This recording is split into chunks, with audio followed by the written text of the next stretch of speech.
Bonjour, je suis David Semoun, avocat au cabinet NS Avocat. Le renouvellement du bail commercial est une étape complexe qui peut être source de stress et de litige si elle n'est pas bien menée, en ce qu'elle porte principalement sur la renégociation du loyer. Aujourd'hui, je vais vous expliquer comment gérer ces situations de façon sécurisée et pratique. Le renouvellement est un droit pour le locataire. En tant que titulaire d'un bail commercial, vous bénéficiez du droit au renouvellement, à condition de remplir les critères du droit au renouvellement. Ce droit fondamental est propre au statut des baux commerciaux. Le bail commercial se renouvelle, sauf accord contraire des parties, aux conditions initiales. Seul reste à trancher la question du loyer du bail renouvelé. Cependant, le renouvellement n'est pas automatique. Il nécessite une démarche de votre part, en tant que locataire. L'envoi d'une demande au bailleur dans les 6 mois qui précèdent la fin du bail ou à tout moment en cours de tacite prolongation, par lettre recommandée avec demande d'avis de réception ou acte d'huissier. Ce dernier acte d'huissier étant conseillé pour éviter toute discussion sur la réception ou non.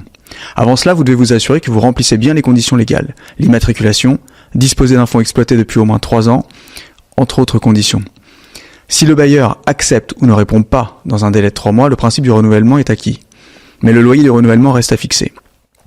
Le délai est de 2 ans à compter de la date d'effet de la demande pour saisir le juge ou trouver un accord. Si le bailleur refuse, par exemple, pour reprendre les lieux, dans ce cas, il est tenu de vous verser une indemnité d'éviction, sauf cas particulier qui concerne une infraction du locataire ou la dénégation du droit au statut. Le renouvellement peut être fait également à l'initiative du bailleur.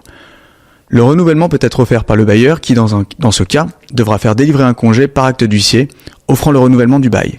Il est conseillé dans pareille hypothèse au bailleur de demander le loyer de renouvellement qu'il souhaite, car celui-ci n'est en effet dû qu'à compter de la demande qu'il fait.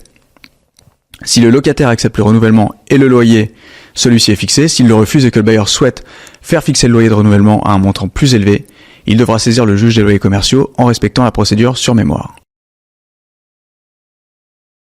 Sauf exception tenant à la nature des locaux, à une durée initiale du bail supérieure à 9 années, à une durée effective du même bail supérieure à 12 années, à une clause contractuelle contraire ou à une modification notable des facteurs locaux de commercialité, le loyer renouvelé est fixé en fonction de la variation indiciaire, soit l'indice des loyers commerciaux, soit l'indice des activités tertiaires. En qualité de bailleur, il conviendra d'invoquer l'un de ces éléments pour solliciter un loyer plus élevé et déplafonné, si tant est que la valeur locative est supérieure au loyer plafonné. En qualité de preneur, il conviendra d'invoquer une valeur locative plus faible au loyer plafonné, ou au loyer plafond si celui-ci est inférieur à la valeur locative. Pour ce faire, notre cabinet vous accompagne pour étudier avec vous les motifs à invoquer pour trouver le prix de renouvellement juste, et formuler la demande avec les arguments adaptés. Le renouvellement d'un bail commercial est un moment décisif pour votre activité, car il constitue souvent le moyen de renégocier ou modifier le loyer, ou de renégocier à l'amiable certaines clauses du bail.